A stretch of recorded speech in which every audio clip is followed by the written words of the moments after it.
CoWIN app को लेकर supreme court ने केंद्र सरकार को फटकारा, कहा आप जमीनी हकीकत से वाकिफ नहीं, ग्रामीण क्षेत्रों में पंजीकरण कैसे संभव।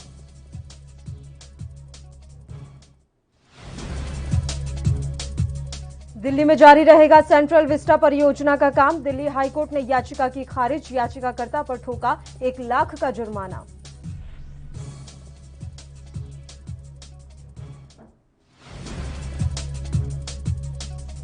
बिहार में 8 जून तक बढ़ा लॉकडाउन, व्यापार के लिए मिलेगी छूट, मुख्यमंत्री नीतीश कुमार ने किया ऐलान।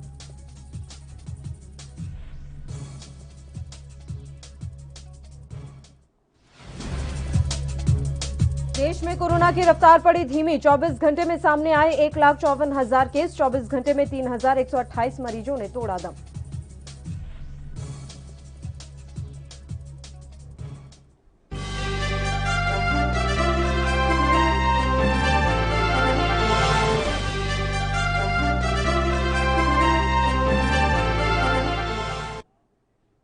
नमस्कार, एएनबी न्यूज देख रहे हैं आप और हमारे खास कार्यक्रम खबर दोपहर में आप सभी का स्वागत है। मैं हूं आपके साथ पल्लवी राजपूत और मैं हूं आपके साथ लोकेश जगवानी।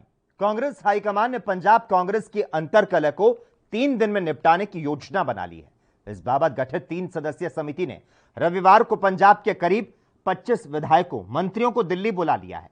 इन सभी के साथ आज बातचीत की जाएगी। मीटिंग 11 बजे से शुरू हो गई है, जो कि शाम 5 बजे तक चलेगी। अगले 2 दिन भी समिति 25-25 नेताओं को दिल्ली बुलाकर उनसे बातचीत करेगी। जिन नेताओं को सोमवार को बुलाया गया है, उनके लिए न्योता पंजाब कांग्रेस कार्यालय की ओर से जारी हुआ और बुलाए गए सभी नेता रविवार शाम नई दिल्ली पहुंच गए। समिति ने मुलाकात के लिए केवल मौजूदा विधायक और मंत्रियों को न्योता नहीं दिया है, बल्कि मौजूदा सांसदों और पूर्व प्रदेश प्रधानों को भी बातचीत के लिए बुलाया गया है। पहले दौर के लिए जिन नेताओं से समिति की मुलाकात हो रही है, उनमें नवजोत सिंह सिद्धू, सुखजिंदर सिंह रंधावा, रणजीत सिंह चन्नी, राजकुमार वेरका के नाम प्रमुख हैं। इन नेताओं को पार्टी के नाराज नेताओं की अग्रिम सूची में देखा जा रहा है।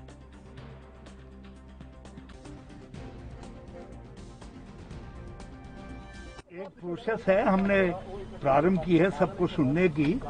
ये हमने 2022 का चुनावी रोड मैप के लिए ये मीटिंग बुलाई।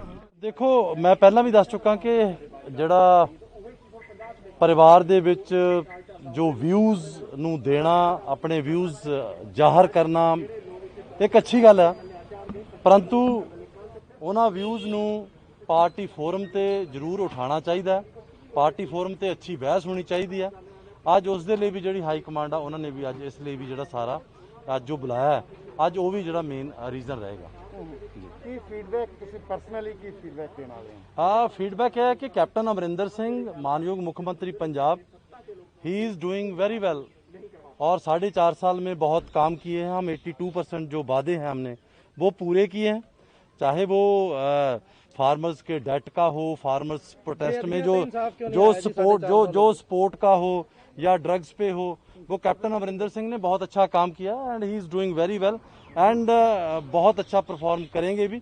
6 महीने हैं भी और बहुत अच्छा करेंगे। नाराजगियां क्यों सामने आ रही हैं सर? 4.5 साल हो गए, बेअदबियां का भी अजे तक इंसाफ नहीं हुआ। देखो, परिवार ਦੇ ਵਿੱਚ ਨਾਰਾਜ਼ਗੀਆਂ ਮੈਂ ਪਹਿਲਾਂ ਵੀ ਕਹਿ ਚੁੱਕਾ ਹਮੇਸ਼ਾ ਹੁੰਦੀਆਂ ਨੇ ਔਰ ਨਾਰਾਜ਼ਗੀਆਂ ਹੋਣਾ ਪਰਿਵਾਰ ਦੇ ਵਿੱਚ ਇੱਕ ਆਮ ਗੱਲ ਹੈ ਔਰ ਉਹ ਨਾਰਾਜ਼ਗੀਆਂ ਨੂੰ ਹੱਲ ਵੀ ਮਸਲੇ ਜੋ ਹੈ ਉਹ ਹੱਲ ਵੀ ਹੁੰਦੇ ਨੇ। ਬਾਕੀ ਜਿਸ ਤੱਕ ਬੇਅਦਬੀ ਦਾ ਮਸਲਾ ਹੈ, ठीक है, बेअदबी का मसला जो हाई कोर्ट ਦੇ ਵਿੱਚ जो वर्डिक्ट आई है वो तो पता लगेगा, बुलाया है, वो तो पार्टी ने बुलाया है, कमेटी है। बेअदबियां का इंसाफ हो पाएगा? वो देखो जी, सारा कुछ होगा, देखिए क्या पता लगता हूं सानू बुलाया। वंडी नजर आ रही है इस मामले नहीं जी, नहीं, पार्टियां हरेक पार्टी ਦੇ ਵਿੱਚ ਰੌਲਾ ਹੁੰਦਾ, कोई पार्टी ਇਹੋ ਜਿਹੀ ਨਹੀਂ ਜਿਹਦੇ 'ਚ ਨਾ ਧੜੇ ਹੋਣ। ਇਹ ਹੈਗਾ ਵੀ ਤੇ ਉਹਨਾਂ ਨੂੰ ਇਕੱਠਿਆਂ ਨੂੰ ਕਰਨਾ, ਕਮੇਟੀ ਦਾ ਪਾਰਟੀ ਦਾ ਫਰਜ਼ ਹੁੰਦਾ। ਪਾर्टी ਕਮੇਟੀ ਆ ਜਿਹੜੀ ਉਹਨੂੰ ਇਕੱਠਾ ਕਰੂਗੀ। ਕੀ ਫੀਡਬੈਕ ਪਰਸਨਲੀ ਦੇਣ ਵਾਲੇ ਹੋ ਜੀ ਕਮੇਟੀ ਨੂੰ? ਮੈਂ ਕਿਹਾ ਜੀ ਹੁਣ ਸਾਨੂੰ ਪੁੱਛਣਗੇ, ਜਿਹੜੀ ਕੋਈ ਗੱਲ ਕਰਨਗੇ। ਨਵਜੋਤ ਸਿੰਘ ਸਿੱਧੂ ਨਾਲ ਖੜੇ ਹੋਏ ਆ, ਕੈਪਟਨ ਅਮਰਿੰਦਰ ਸਿੰਘ। ਦੇਖੋ ਜੀ, ਅਸੀਂ ਖੜੇ ਆ, ਅਸੀਂ ਪਾਰਟੀ ਨਾਲ ਖੜੇ ਆ, ਕਾਂਗਰਸ ਪਾਰਟੀ ਨਾਲ ਖੜੇ ਆ, ਕਿਸੇ ਇਨਸਾਨ ਨਾਲ ਨਹੀਂ ਖੜੇ। ਅਸੀਂ ਪਾਰਟੀ ਨਾਲ ਖੜੇ ਹੈਗੇ ਆ। जो ਇੱਥੋਂ ਸਾਨੂੰ ਪਤਾ ਲੱਗੂਗਾ ਫਿਰ कर। मुद्दा क्या है, आखिर क्यों बैठकें चल रही है? बैठ के तो बुलाया गया है? किसी को भी पार्टी विधायक को बुलाया जा सकता है। कांग्रेस पार्टी है, साडा इत्थे पार्टी बुलाऊगी तो फिर सानू होना ही हैगा। मतलब आपके द्वारा, पार्टी द्वारा लिए गए निर्णयों पर पार्टी के ही विधायक सवाल उठा रहे हैं। आखिर क्या बात है, आप लोगों ने कमेटी अजय बनाई कोई है? देखो, मैं आगे बोल चुका हूँ, भी सवाल तो उठा ही सकते हैं, कोई भी उठा सकता है सवाल। पश्चिम बंगाल के मुख्य सचिव अल्पन बंदोपाध्याय का ट्रांसफर अब ममता बनर्जी सरकार और केंद्र सरकार के बीच तनाव की नई वजह बन गया है। पश्चिम बंगाल की सीएम ममता बनर्जी ने पीएम मोदी को 5 पेज की एक चिट्ठी लिखकर कहा है कि उनकी सरकार चीफ सेक्रेटरी को रिलीव नहीं करेगी। अपनी इस चिट्ठी में सीएम ममता बनर्जी ने बंदोपाध्याय के ट्रांसफर के आदेश को एक तरफा बताते हुए हैरानी जताई है। दरअसल ये पूरा मामला यास तूफान को लेकर की गई पीएम मोदी की अगुवाई वाली समीक्षा बैठक से जुड़ा है। केंद्र ने आरोप लगाया कि बंदोपाध्याय न सिर्फ मीटिंग में देर से आए बल्कि जल्दी निकल गए। केंद्र ने सर्विल रूल्स का हवाला देकर उनके ट्रांसफर के आदेश जारी कर दिए और उन्हें दिल्ली के डीओपीटी विभाग में रिपोर्ट करने को कहा। इस बैठक में सीएम ममता बनर्जी पर कथित देरी से आने के आरोप लगे, जिसके जवाब में ममता बनर्जी ने कहा कि उन्हें न सिर्फ इंतजार करवाया गया बल्कि उनके चॉपर को भी देरी से उतरने की अनुमति दी गई।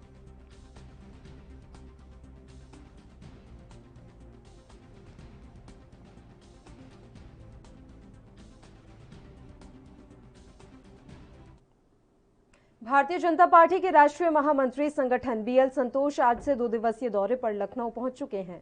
इस दौरान उनके साथ पूर्व केंद्रीय मंत्री उत्तर प्रदेश के प्रभारी राधा मोहन सिंह लखनऊ में भाजपा के प्रदेश मुख्यालय में भाजपा की प्रदेश कार्यकारिणी के साथ बैठक करेंगे। इस बैठक को लेकर बीजेपी एमएलसी गोविंद नारायण शुक्ला ने प्रतिक्रिया दी है। क्या कुछ कहा, सुनाते आपको। पार्टी की हमारे जो संगठनात्मक नियमित बैठक है उसी प्रकार की आज बैठक है। सेवा ही संगठन, ऐसे सारे विषय चल रहे हैं। उन विषयों पर हमारे जो कामकाज हैं उसकी थोड़ी बहुत चर्चा, आगामी कार्यक्रम, इस बारे में चर्चा है और हमारी नियमित बैठक है, आज वो होगी। क्योंकि सर अभी चुनाव वगैरह पंचायत के भी कुछ हैं, उन सब की तैयारियों को लेके क्या कुछ चर्चा रहेगी सर इस बैठक में? अब जो भी विषय आएंगे हम लोग बैठक में पदाधिकारी बैठेंगे तो विषय आगे चर्चा। देश में भले ही कोरोना के नए मामले कम हो रहे हों और एक्टिव केस भी लगातार गिरते जा रहे हों, लेकिन इन सब के बीच एक बार फिर से लोग लापरवाह होने लगे हैं और तीसरी लहर को बुलावा देने में लगे हुए हैं। दरअसल तस्वीरें कर्नाटक के मंगलुरु की है, जहां पर वैक्सीनेशन सेंटर के बाहर बड़ी मात्रा में भीड़ उमड़ पड़ी। यहां लोगों की ओर से ना तो कोरोना के नियमों की पालना की जा रही है और ना ही सोशल डिस्टेंसिंग का कोई ध्यान रखा जा रहा है। ये तस्वीरें वाकई में एक बार फिर से राज्य सरकार की मुश्किलें बढ़ाती दिखाई दे रही है।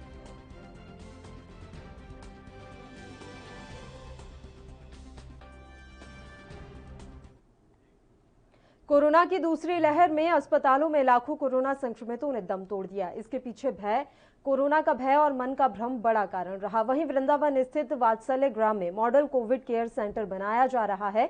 मरीजों का आत्मबल मजबूत रखने को अस्पताल में धर्म, आध्यात्मिक, आयुर्वेदिक, एलोपैथिक, नेचुरोपैथिक योग का समावेश करके मरीजों का उपचार किया जाएगा। वात्सल्य ग्राम में सोमवार को 100 बेड के केयर सेंटर की शुरुआत हो गई। अस्पताल के उद्घाटन में वीसी के जरिए मुख्यमंत्री योगी आदित्यनाथ, केंद्रीय मंत्री पीयूष गोयल समेत अनेक मंत्री मौजूद रहे।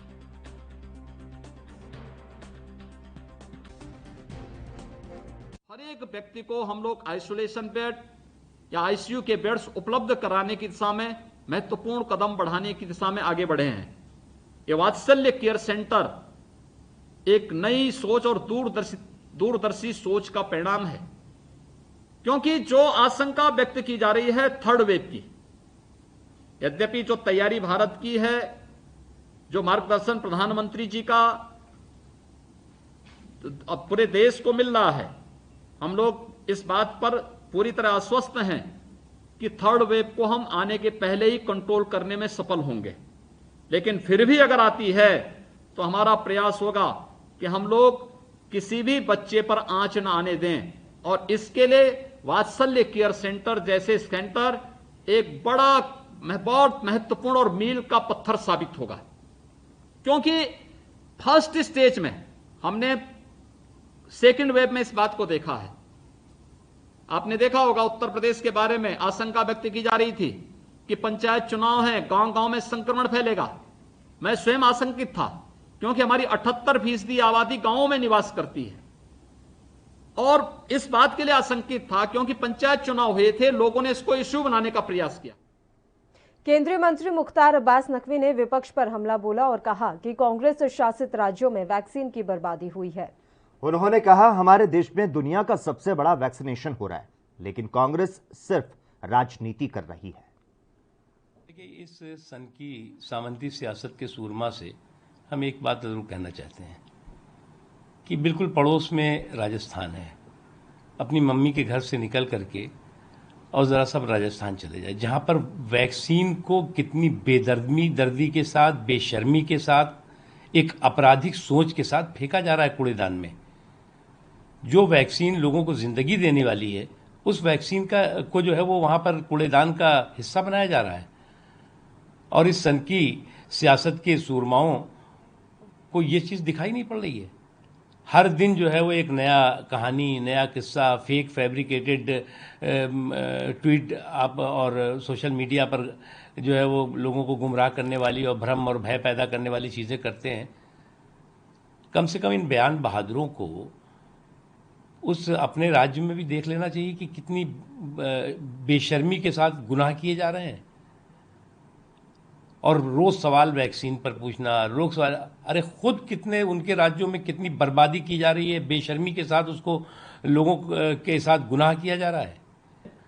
हमें इस बात का गर्व है कि हमारी भारत में एक दुनिया का सबसे बड़ा वैक्सीनेशन कार्यक्रम चल रहा है। लोगों की सेहत, सलामती और सुरक्षा के लिए पूरी मजबूती के साथ, पूरी मुस्तैदी के साथ काम हो रहा है। और आपके भ्रम और भय के भौकाल से कुछ नहीं होने वाला है। आज देश जो है वो मजबूती के साथ, पूरे संकल्प के साथ, पूरे सावधानी के साथ खड़ा हो चुका है और इस आपदा से बाहर निकल रहा है, निकलने के रास्ते पे खड़ा हो चुका है। अब दिक्कत ये हो गई कि अगर जो है वो देश का माहौल अच्छा हो रहा हो, लोग जो है वो ठीक हो रहे हों, लोगों की सेहत और सलामती की चिंताएं हो रही हों चारों तरफ, तो इनकी चिंताएं बढ़ जाती हैं। देखिए, मुझे लगता है कि पूरे के पूरे अगर इस 7 सालों में देखें तो हम इस 7 सालों को जो है वो एक इस पूरे के पूरे जो पहले सरकारें रही हैं, पूरे सरकारों का काम काज रहा है, उसमें एक स्वर्णिम युग के रूप में देखते हैं। ये संकट का समय है, ये बात सही है कि इस संकट में बहुत लोगों ने दुख सहा है और उसके दुख के साथ हम लोग खड़े रहे और ईमानदारी के साथ हमने उस संकट के समाधान के लिए पूरे संकल्प के साथ काम किया और उसका परिणाम सामने दिखाई पड़ रहा है। संकट से देश बीएसपी नेता सुधींद्र भदौरिया ने केंद्र और यूपी सरकार पर निशाना साधा है और कहा है कि इस सरकार ने सत्ता में आने से पहले जितने भी वादे किए थे वो धरे के धरे रह गए। इस दौरान उन्होंने कहा कि वैक्सीनेशन सभी के लिए जरूरी है, लेकिन सरकार ठीक से करा नहीं पा रही है।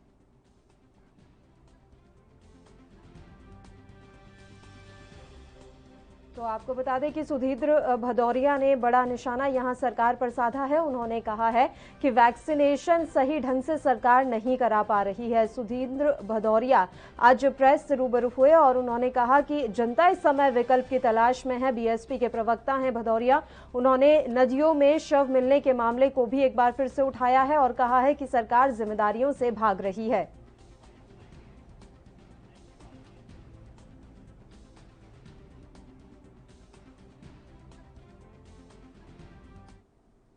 तो बीएसपी नेता ने क्या कुछ कहा है वो भी आपको सुनाएंगे। यहां पर वक्त हो चला एक छोटे से ब्रेक का, जल्द हाजिर होते हैं।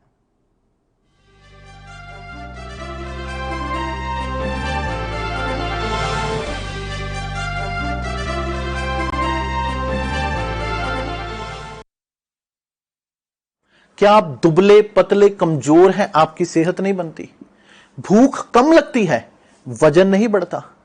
दरअसल मेन बात खाना पीना खाना नहीं है, मेन बात है खाया पिया लगना।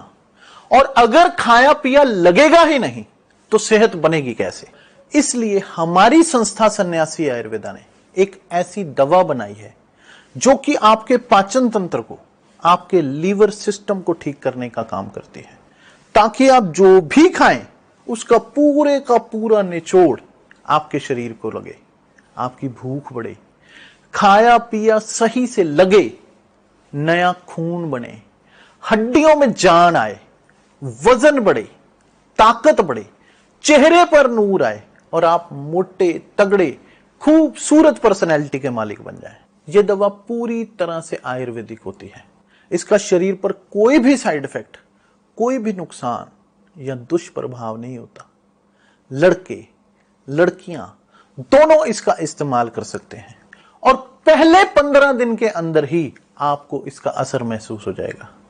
सिर्फ 650 रुपए की पूरे 1 महीने की दवा होती है और आप इसे घर बैठे 01145454545 पर फोन करके दवा मंगवा सकते हैं।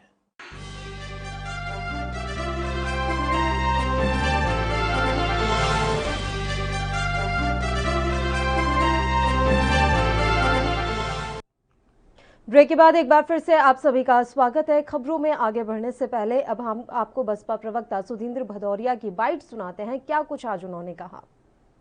योगी आदित्यनाथ जी हो या दिल्ली में भारतीय जनता पार्टी की सरकार हो, ये सत्ता में आने के पहले हर बार ये बात कहते थे कि हम सरकार में आएंगे तो हम कीमतों पर लगाम लगाएंगे, हम किसानों को राहत देंगे। पर सरकार बनने के बाद से ये हर दोष या तो धर्म को देने लगे हैं या फिर ये कहने लगे हैं कि इससे पूर्व जो सरकारें थीं उनकी वजह से ये है। ये अपनी जिम्मेदारियों से बचना चाहते हैं। जनता इनके जो फेलियर है उसको समझ गई है। चाहे योगी जी हों या अन्य लोग हों, इनकी सरकारें जनता को राहत देने में असफल हैं, कीमतों पर नियंत्रण रखने में असफल हैं। और अब जब लाखों लोगों की जान जा रही है कोरोना की वजह से, ये उसके मिसमैनेजमेंट की वजह से ये देश को पूरी तरह से विफल बना चुके हैं। जनता इनसे नाराज है। लोकतांत्रिक संवैधानिक विकल्प की तलाश। पूरे देश की नदियों में ये हालात हम देख रहे हैं, क्योंकि जितनी बड़ी संख्या में लोगों की मृत्यु हुई है कोरोना संकट के कारण, ये तमाम नदियों में, चाहे वो गंगा हो, घाघरा हो, यमुना हो, चंबल हो या बाहर भी जो उत्तर से दक्षिण की ओर की नदियां जाती हैं, वहाँ पे भी इस तरह के मंजर देखने को मिले हैं। मैं कहना यह चाहता हूँ कि इतने बड़े पैमानों में मृत्यु हुई है और गरीब लोगों के पास साधन नहीं है, अस्पताल में जगह नहीं है, बहुत ही दुर्दशा है और बहुत बुरी हालत हो गई है देश की। और ये जो सरकार है केंद्र और राज्य की, इस स्थिति को संभाल नहीं पा रही। देखिए, ये वैक्सीन लगाने का कोई तरीका नहीं है। उत्तर प्रदेश में 22 करोड़ से ऊपर लोग रहते हैं। सरकार को गंभीरता के साथ इस वैक्सीन को लगाने का कार्यक्रम करना चाहिए और सभी लोगों को वैक्सीन लगाने की आवश्यकता है। अन्य चीज़ों के बहाने ये सरकार अपने आप को बचाना चाहती है। असली मुद्दा ये है कि वो वैक्सीन ठीक से लोगों को, पूरे प्रदेश की जनता को लगा। उधर सपा नेता अनुराग भदौरिया ने अलीगढ़ में जहरीली शराब से हुई मौतों को लेकर सरकार को घेरा है। तो साथ ही कहा कि सिर्फ लॉकडाउन लगाने से कुछ नहीं होगा, जनता से लॉकडाउन का पालन भी कराना होगा। आप भी सुनिए और क्या कुछ कहा उन्होंने। मुझे लगता है कुछ दिन पहले ही उत्तर प्रदेश के मुख्यमंत्री जी अलीगढ़ के दौरे पे गए थे, तो इसके मतलब उनका दौरा, जो मैं कहता था हवा हवाई है। अगर उनके दौरे के बावजूद वहाँ पे जहरीली शराब बिक रही है तो इसके मतलब यहाँ पे प्रशासन की जिम्मेदारी बनती है। मुख्यमंत्री का इसके मतलब कोई सुनने वाला नहीं है। मुख्यमंत्री की कोई ताकत चल नहीं रही है। अगर मुख्यमंत्री की ताकत होती तो ऐसा हो सकता है क्या, मुख्यमंत्री जिस जिले के दौरे में जाएंगे और उसके बाद वहाँ जहरीली शराब पीने से लोगों की मौतें होती रहेंगी? इसके मतलब मौत की जिम्मेदार अगर कोई है तो सरकार है। और ये मौत नहीं है, एक तरह से वहाँ पे नरसंहार हुआ है इतने लोगों की जो मौतें हुई हैं जहरीली शराब पीने से।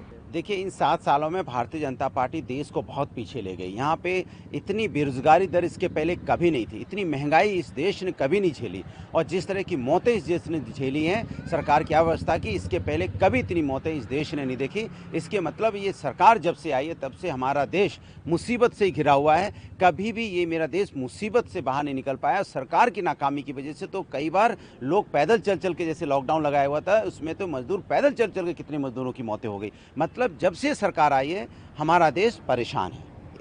उत्तर प्रदेश की सरकार की जिम्मेदारी बनती है अलीगढ़ जैसा हाल कहीं ना हो। जिस तरह से जहरीली शराब पीने से अलीगढ़ में लोगों की मौतें हो रही हैं, कोरोना का तो चलो मान सकते हैं आपका दवा नहीं है, बट अलीगढ़ में फिर जहरीली शराब पीने से मौतें कैसे हो रही हैं, लखनऊ में कैसे हो रही हैं। इसी तरह से आपने जो लॉकडाउन लगाया है उसका भी सही तरीके से पालन करवाइए, सही तरीके से व्यवस्थित करवाइए, तभी यहाँ पे कोरोना कम हो पाएगा। सरकार सिर्फ कानून ना बनाए, सिर्फ गाइडलाइन ना बनाए, उसका पालन भी करवाए। मैं तो नड्डा जी से यही कहूंगा कि आपने अगर पहले साल भर पहले रहते हुए यहाँ पे ऑक्सीजन की व्यवस्था कर दी थी, हॉस्पिटल की व्यवस्था कर देते और बेड की व्यवस्था कर देते, वेंटिलेटर की व्यवस्था कर देते और खासकर अगर ऑक्सीजन की व्यवस्था आपने कर दी होती तो आज हमारे देश में इतनी मौतें नहीं होती। देखिए, मैं कह तो रहा हूँ कि कौन किस जिम्मेदारी किसकी थी। पूरे साल भर तक आपने जिम्मेदारी का निर्वाह नहीं किया। विपक्ष तो रोड पे मदद कर रहा है, लेकिन आपकी जो जिम्मेदारी थी वो कहाँ गई? कहाँ प्लांट आपने लगा दिए? कहाँ आपने हॉस्पिटल की व्यवस्था की थी? कहाँ आपने ऑक्सीजन की व्यवस्था की थी? कहाँ आपने वेंटिलेटर की व्यवस्था की थी? बता। यूपी में कांग्रेस के प्रदेश अध्यक्ष अजय कुमार लल्लू ने वैक्सीनेशन को लेकर सरकार पर निशाना साधा है। तो साथ ही शराब से हुई मौतों को लेकर चिंता जाहिर की। आप भी सुनिए क्या कुछ कहा उन्होंने। मुख्यमंत्री अपने ब्रांडिंग में लगे हुए हैं, पीआर के भरोसे काम कर रहे हैं। 4 साल में 400 से अधिक लोगों के मौत का होना जहरीली शराब के नाते। 2017 में जब यह सरकार आई थी तो आजमगढ़ में 28 लोगों का मरना। उस समय भी इस मुद्दे को हमने विधानसभा में उठाया था। 2018 में बाराबंकी में, फिर 2019 में बाराबंकी में, फैजाबाद में, मेरठ में, बागपत में, सहारनपुर में, कुशीनगर में, लखनऊ में, प्रतापगढ़ में, इलाहाबाद में और अब अलीगढ़ में 50 लोगों से अधिक लोगों का मरना क्या दर्शाता है? 10,000 करोड़ से अधिक का समानांतर व्यवसाय चल रहा है। कौन लोग इसमें शामिल हैं? कार्रवाई के नाम पर एक सिपाही और आबकारी सिपाही। मैं समझता हूं कि जिस तरह की भयावह तस्वीरें सामने आ रही हैं, अभी भी गांवों में सुरक्षा, इलाज, दवाई और तमाम जो संसाधन होने चाहिए इस बीमारी से लड़ने का, वो पूरी तरह नहीं दिख पा रहा है। वैक्सीनेशन अभी भी 23 जिलों को छोड़कर बाकी सभी जनपदों में, उत्तर प्रदेश के, चाहे वो हमारा कुशीनगर हो, अन्य तमाम जनपद हो, उन जनपदों में 18 से 45 साल के लोगों का वैक्सीनेशन यह सरकार अब तक शुरू नहीं कर पाई है। सरकार को कहीं ना कहीं वैक्सीनेशन की व्यवस्था अत्यधिक मात्रा में करनी होगी। पीसीएससी के हालत बुरे हैं, तमाम एडिशनल पीएससी बंद हैं, डॉक्टर और कर्मचारियों का अभाव है। सरकार को इसके इंतजाम करने चाहिए। मैं समझता हूं कि पूरे देश ने देखा है कि कौन घर में सो रहा था और कौन जनता के बीच में था। दूसरे देशों के एम्बेसी को तो आप सिलेंडर पहुंचा नहीं पाए, आपने भारत की मान मर्यादा को गिराया। गांव गांव में लोग अस्पतालों में बेड, ऑक्सीजन के अभाव में दम तोड़ते रहे, आपके नेता घर में सोते रहे। कांग्रेस का कार्यकर्ता लोगों को सिलेंडर, दवाई और व्यवस्था पहुंचाने का काम किया। राशन दिया कांग्रेस के कार्यकर्ताओं ने। आज 10 लाख किट दवाई की उत्तर प्रदेश कांग्रेस कमेटी का एक एक सदस्य 75 जनपद और 824 ब्लॉकों में अपना नंबर, हेल्पलाइन नंबर जारी करके लोगों के घरों तक पहुंचाने का काम। बीजेपी नेता गुरु प्रकाश ने कांग्रेस पर हमला करते हुए कहा कि कांग्रेस अपनी मर्यादा को भूल चुकी है। उन्होंने कहा कि जब देश में वैक्सीन आई तब भी कांग्रेस आरोप लगा रही थी, और उन्होंने क्या कुछ कहा है सुनाते हैं आपको। विचारों से ऊपर उठ करके साथ आकर के काम करे। हमने देखा है कि किस प्रकार का संकट कांग्रेस पार्टी और उनके नेताओं ने फैलाने का काम किया है। पूरी नेगेटिविटी, भ्रामक बातें। जब वैक्सीन, भारत का पहला इंडिजिनस वैक्सीन आया तो उस पर आप आरोप लगा रहे थे, फिर अब उसी वैक्सीन को लेकर के आप लोग हो हल्ला मचा रहे हैं। तो ना तो आपके पास लीडरशिप है, ना आपके पास क्लैरिटी ऑफ थॉट है। तो हमें लगता है कि 7 वर्ष जो हमें हुए हैं, भारत की जनता का हमें भरपूर आशीर्वाद मिला है और हम लोग आश्वस्त हैं कि जिस गति से हम लोग काम कर रहे हैं और जिस टारगेट से हम लोग काम कर रहे हैं कि पंक्ति में खड़े अंतिम व्यक्ति का कल्याण, सामाजिक रूप से, आर्थिक रूप से, राजनीतिक रूप से जितने भी पिछड़े वर्ग हैं उन सबको पर्याप्त प्रतिनिधित्व देना और सबको बराबर का अवसर देना, आगे भी भारत की जनता का आशीर्वाद हमें इसी प्रकार मिलता रहेगा। टूल किट का मामला हम लोगों के सामने कुछ दिन पहले आया था। अब कांग्रेस पार्टी जो कि तथाकथित ग्रैंड ओल्ड पार्टी है, अगर प्रधानमंत्री की आलोचना में आप इतने अंधे हो जाते हैं कि देश की आलोचना करते हैं, 130 करोड़ लोगों के गरिमा की आलोचना करते हैं, संविधान की मर्यादा नहीं रखते हैं, तो बहुत ही दुर्भाग्यपूर्ण है। देखिए, आलोचना करिए, लोकतंत्र में संवैधानिक अधिकार है आलोचना करना, लेकिन ऐसे समय में सुझावात्मक आलोचना करना ज्यादा बेहतर रहता है। पॉजिटिव, कंस्ट्रक्टिव, सॉल्यूशन ओरिएंटेड यदि बातें हो तो ज्यादा बेहतर है। लेकिन जानबूझ करके आपने इंडियन स्ट्रेन, और उसी का परिणाम है कि पाकिस्तान में एक अखबार में हम लोगों ने देखा कि जो भारत में जो स्ट्रेन है उसको इंडियन स्ट्रेन का नाम दिया जा रहा है। कुछ ही दिनों पहले ये प्रकरण आया था कि सिंगापुर के सीनियर पॉलिटिकल लीडर्स ने विरोध दर्ज कराया था जब दिल्ली के मुख्यमंत्री ने सिंगापुर स्ट्रेन का उपयोग किया था। तो किसी प्रकार भी देश के हितों के साथ समझौता ना करना, देश के सम्मान, देश की मर्यादा का मान रखना, ये कांग्रेस पार्टी और उनके नेता भूल गए। खबरों का सिलसिला लगातार जारी रहेगा। हम रुकते हैं एक छोटे से ब्रेक के लिए।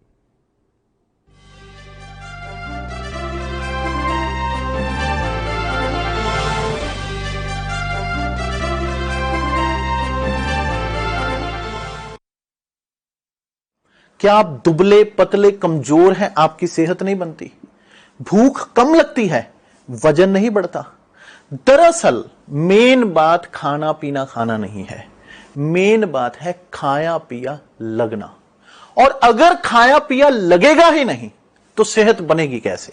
इसलिए हमारी संस्था सन्यासी आयुर्वेदा ने एक ऐसी दवा बनाई है जो कि आपके पाचन तंत्र को, आपके लीवर सिस्टम को ठीक करने का काम करती है, ताकि आप जो भी खाएं उसका पूरे का पूरा निचोड़ आपके शरीर को लगे, आपकी भूख बढ़े, खाया पिया सही से लगे, नया खून बने, हड्डियों में जान आए, वजन बढ़े, ताकत बढ़े, चेहरे पर नूर आए और आप मोटे तगड़े खूबसूरत पर्सनैलिटी के मालिक बन जाएं। यह दवा पूरी तरह से आयुर्वेदिक होती है। इसका शरीर पर कोई भी साइड इफेक्ट, कोई भी नुकसान या दुष्प्रभाव नहीं होता। लड़के लड़कियां दोनों इसका इस्तेमाल कर सकते हैं और पहले 15 दिन के अंदर ही आपको इसका असर महसूस हो जाएगा। सिर्फ 650 रुपए की पूरे 1 महीने की दवा होती है और आप इसे घर बैठे 01145454545 पर फोन करके दवा मंगवा सकते हैं।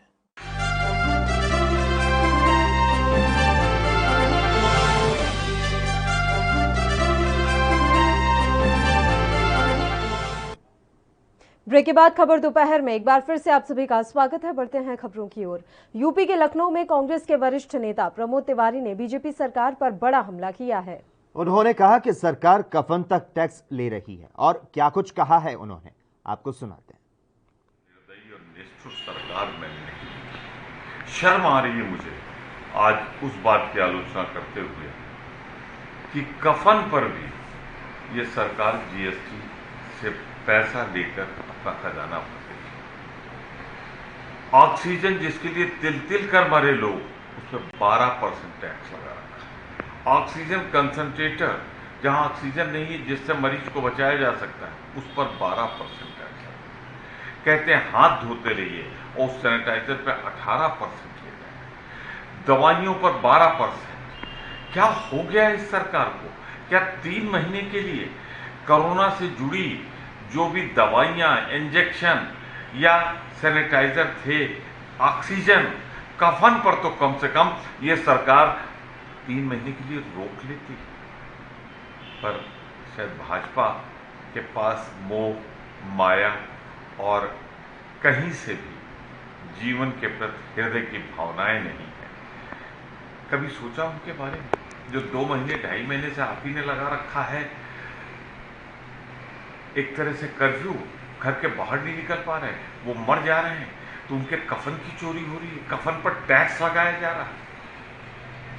2 महीने 3 महीने अगर न लगता तो क्या बिगड़ जाता है इस सरकार का? मैं कहूंगा मैंने ऐसी निर्दयी सरकार इसके पहले कभी। वैक्सीनेशन के मुद्दे पर इस समय विपक्ष खासकर कांग्रेस जमकर सरकार पर हमलावर हो रही है। इस मसले समेत कई मुद्दों पर बीजेपी के राष्ट्रीय प्रवक्ता गोपाल कृष्ण अग्रवाल ने अपनी प्रतिक्रिया दी। 2014 में प्रधानमंत्री मोदी जी जब प्रधानमंत्री बने उसके पहले अगर आप देखें तो भारत की अर्थव्यवस्था फ्रेजाइल 5 में थी और भ्रष्टाचार पूरी तरह से हर जगह व्याप्त था और इंफ्रास्ट्रक्चर बहुत ही पुअर था। ग्रामीण सड़कों को देख लें और कई तरह की जो इंडस्ट्रियल डेवलपमेंट है और कई ईज ऑफ डूइंग बिजनेस है, इन सब पैरामीटर्स में भारत की व्यवस्था है काफी कमजोर थी। चाहे बैंकिंग प्रणाली को ले लें, बैड डेट्स थे, एनपीएस थे, इन सब चीजों को एक तरीके से भारत की जो रीढ़ की हड्डी थी इंफ्रास्ट्रक्चर डेवलपमेंट वगैरह की, वह काफी कमजोर कर रखी थी और भारत की अर्थव्यवस्था फ्रेजाइल 5 में थी। इन 7 सालों में वहां से काफी आगे हम आ चुके हैं। आज ग्रामीण सड़क योजना के अंतर्गत हजारों किलोमीटर नए रोड बन चुके हैं। प्रधानमंत्री आवास योजना के अंतर्गत कई लाखों मकान बन चुके हैं और जो अर्थव्यवस्था है भ्रष्टाचार को जीएसटी के द्वारा ई असेसमेंट के अंतर्गत सब तरीके से एक बदलाव प्रधानमंत्री मोदी जी ने लेके आए। ये जो नितिन गडकरी जी हैं वह सही व्यक्ति सही पार्टी में है। जिस तरह से उन्होंने पार्टी को अपने कार्यकाल में आगे बढ़ाया और जिस तरह से अपनी मिनिस्ट्री में वो काम कर रहे हैं वह अपने आप में एक एग्जाम्पल है पूरे देश के लिए कि कैसे काम करना चाहिए। अगर अशोक चौहान जी को कुछ चिंता है तो वो अपनी पार्टी की करें और वो देखे कि वह पार्टी किस तरह से काम कर रही है।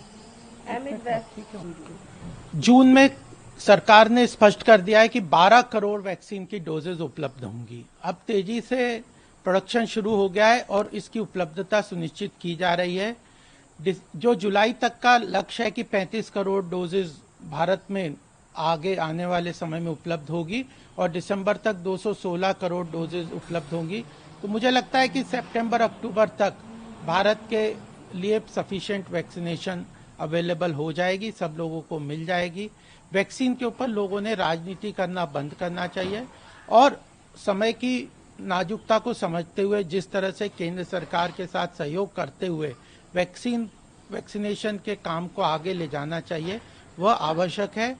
उत्तर प्रदेश ने इतना बड़ा राज्य होके भी जिस तरह से कार्य किया योगी जी के नेतृत्व में, वह एक एग्जाम्पल है बाकी प्रदेशों को फॉलो करने के लिए। यह जो एंटी इंडिया माफिया गैंग बन के भारत की छवि को, भारत के लोगों के छवि को खराब करने का प्रयास कर रहे हैं, यह इस समय बिल्कुल ठीक नहीं है। देश का इससे बहुत नुकसान हो रहा है। ऑल्टरनेटिव मेडिसिन्स और एलोपैथी ये सब मिलके ही, चाहे होम्योपैथी हो, आयुर्वेद हो, योग हो, नेचुरोपैथी है या एलोपैथी, इन सबके सामूहिक प्रयासों से ही भारत में हेल्थ इंफ्रास्ट्रक्चर मजबूत होगा और कोविड की लड़ाई में हम सक्षम होंगे। यह सबको ध्यान में रख के आगे बढ़ना चाहिए।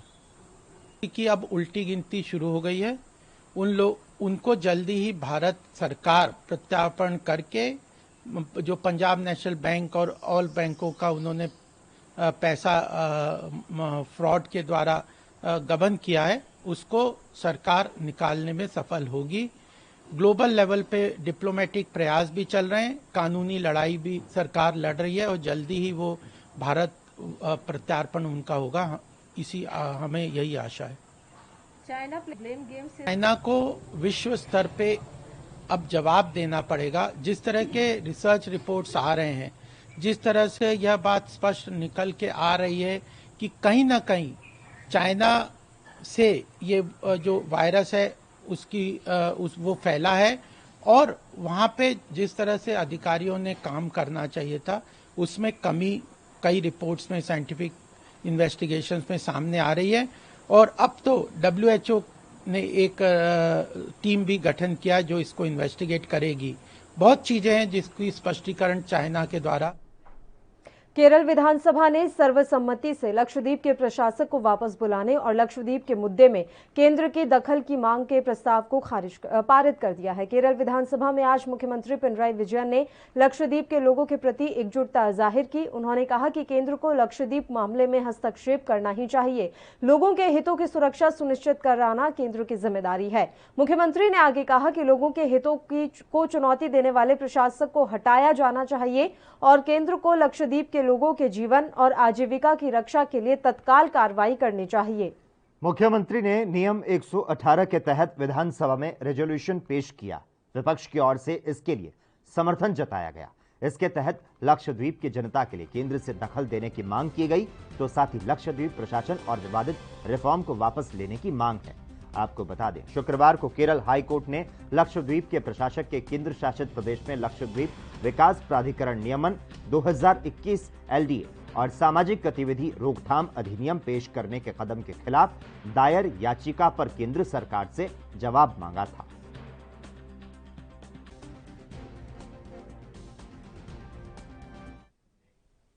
केंद्र में मोदी सरकार को 7 साल पूरे हो गए हैं, जिसके चलते बीजेपी कार्यकर्ताओं ने सेवा ही संगठन है मंत्र के तहत गांव-गांव जाकर लोगों को कोरोना किट का वितरण किया और लोगों को कोरोना से बचाव के लिए जागरूक किया। वहीं राजस्थान के पूर्व उप मुख्यमंत्री और कांग्रेस के दिग्गज नेता सचिन पायलट ने केंद्र के 7 साल पूरे होने पर बीजेपी सरकार पर जमकर हमला बोला। सचिन पायलट ने प्रेस वार्ता कर बताया कि केंद्र की सरकार हर मोर्चे पर विफल रही है। 7 साल पूरे हुए हैं और देश और दुनिया में जब भी कोई आपदा आती है, प्राकृतिक आपदा हो या कुछ और हो, तो वो तो किसी का दोष नहीं कह सकते हैं, लेकिन जो रिस्पांस उसमें होता है, अभी सेकेंड वेव जब आई है और लाखों की तादाद में परिवार ऐसे हैं जिन्होंने अपना कुछ खोया है, लोगों की जानें गई हैं और व्यवस्था इतनी चरमरा गई थी कि लोग बिलख कर अस्पतालों में दम तोड़ रहे थे, हर चीज़ की कमी हो गई थी। 7 साल पूरे होने के बाद मुझे लगता है केंद्र सरकार को जनता से माफ़ी मांगनी चाहिए। जो बंदोबस्त, जो इंतजाम करने चाहिए थे पिछले 6 महीने में कोई तैयारी सरकार ने करी नहीं, चाहे दवाई हो, चाहे वैक्सीन हो, चाहे अस्पताल हो, चाहे ऑक्सीजन सिलेंडर्स हो। और इतने बड़े देश को इतना संकट का सामना करना पड़ा। पूरे राज्य में, देश में कोई ऐसा मकान नहीं बचा जहां लोग संक्रमित ना हो। तो 7 साल पूरे होने के साथ साथ मुझे लगता है केंद्र सरकार को जनता से माफ़ी मांगनी चाहिए थी कि हम प्रबंधन नहीं कर सकते। और जनता को एक मजबूत सरकार वो दिखती है जो उनके दुख के समय काम आए। सिर्फ भाषण देने से, मैनेजमेंट करने से, इवेंट मैनेजमेंट करने से, सुर्खियां बटोरने से, विवाद पैदा करने से या ताकत का प्रदर्शन करने से कोई सरकार मजबूत नहीं होती है। जनता के दिल में एक सुकून होना चाहिए कि बुरे समय में हमारा जो चुना हुआ नेतृत्व है केंद्र का, वो हमारे साथ खड़ा हुआ है। दुर्भाग्यवश ऐसा बिल्कुल हुआ नहीं। मुझे लगता है कि ये हर मोर्चे पर फेल रही है सरकार। 70 साल के आज़ाद भारत के इतिहास में जब भी यूनिवर्सल वैक्सीनेशन हुआ है वो केंद्र सरकार ने किया है, चाहे वो पोलियो हो या कोई और टीका हो। टीकाकरण जो केंद्र सरकार कराती है वो हमेशा केंद्र सरकार ही कराती है। पहली बार हमने देखा है कि राज्य सरकारों पे डाल दिया गया। जब पिछली बार फर्स्ट वेव आया था तो पूरा कंट्रोल आपके पास था। अब ऑक्सीजन आप सप्लाई करवाएं, दवाई आप सप्लाई कराएं और राज्यों को अपने हाल पे छोड़ दें, ये कहाँ तक प्रैक्टिकल है? और मुझे लग रहा है कि जवाबदेही तय करने का समय आ गया है। जनता सवाल पूछेगी और केंद्र सरकार जवाब देना पड़ेगा। यहाँ छिन गई, वेतन कम हो गए, महंगाई आसमान छू रही है। पेट्रोल डीजल के जो दाम हैं, दुनिया भर में दाम कम हो रहे हैं, भारत में दाम बढ़ रहे हैं। हमारे पड़ोसी देशों में सब आंकड़े जो हैं, सोशल इंडेक्स के आंकड़े हमसे बेहतर हो गए। 100 रुपये, 105 रुपये पेट्रोल डीजल के दाम हो गए हैं। तो महंगाई बढ़ गई, बेरोजगारी बढ़ गई, पेट्रोल के दाम बढ़ गए, कारखाने बंद हो गए, अर्थव्यवस्था चौपट हो गई। स्टिमुलस पैकेज का कोई अता पता नहीं है, वैक्सीन हमारे पास है नहीं। पूरा हेल्थ इंफ्रास्ट्रक्चर जो 1 साल मिला था सरकार को अपग्रेड करने के लिए, उसमें फेल हो गए। तो कामयाबियां क्या हैं? अब आप भाषण दे के अपनी पीठ थपथपाएं बार बार, मैं समझता हूं उसका कोई मतलब नहीं है। लोग, जनता समझ चुकी है कि सरकार बिल्कुल आज उनका मन हट चुका है, मुझे लगता है। और जैसे मैंने पहले कहा कि इस 7 ईयर एनिवर्सरी पे केंद्र सरकार को चाहिए था कि हाथ जोड़कर जनता से माफी मांगे और भविष्य में बेहतर काम करने की कोशिश करें। एनसीपी नेता नवाब मलिक ने कई मुद्दों को लेकर अपनी बात रखी। उन्होंने केंद्र सरकार से मांग करते हुए कहा कि ब्लैक फंगस की दवाइयों को बढ़ाया जाए। उन्होंने कहा कि ब्लैक फंगस के मरीज लगातार बढ़ रहे हैं और इसके साथ ही उन्होंने लॉकडाउन और ओबीसी को लेकर अपना बयान दिया। राज्य सरकार ने लॉकडाउन 15 जून तक उसकी अवधि बढ़ा दी है, लेकिन लॉकडाउन की अवधि बढ़ाने के बाद अलग अलग जिलों को, अलग अलग निकायों को अधिकार दिए हैं। जहां 10% से पॉजिटिविटी रेट कम है, वो स्थानिक प्रशासन उसको लेके निर्णय ले सकता है। दुकानें खोलने को लेके और सुविधा देने के लिए सारे अधिकार जिला अधिकारी को दिए गए हैं। जहां 10% से ज़्यादा पॉजिटिविटी रेट है, वहाँ और नियम कड़े करने के आदेश दिए गए हैं। वहाँ जिलाबंदी भी लागू की गई। महाराष्ट्र में ब्लैक फंगस के केसेस 3000 से अधिक हैं। कई मौतें भी उससे हुई हैं। महाराष्ट्र सरकार ने ब्लैक फंगस को लेके सबसे पहले टास्क फोर्स बनाया, उसके इलाज का SOP जाहिर करने का काम किया और महाराष्ट्र सरकार ने ब्लैक फंगस के इलाज को पूरी तरह से मुफ्त सरकारी अस्पतालों में और महात्मा ज्योतिबा फूले जीवनदायी योजना में भी उसका समावेश करने का काम किया। 15-20 दिन से लगातार हम मांग कर रहे हैं कि इस दवाई का उत्पादन बढ़ाया जाए, रॉ मटेरियल विदेश से मंगाया जाए, ताकि एक एक पेशेंट को 50-60 इंजेक्शन लगाए जाते हैं, जिसके कारण इंजेक्शन नहीं मिलने से जो इन्फेक्शन है वो बढ़ता है, कई मौतें भी हो रही है। केंद्र से हम फिर मांग करते हैं कि इस दवाई का उत्पादन बढ़े और जितनी ज़रूरत जिन राज्यों को है उनको वो मुहैया कराए। हमने महामारी इसको घोषित भी कर दी है।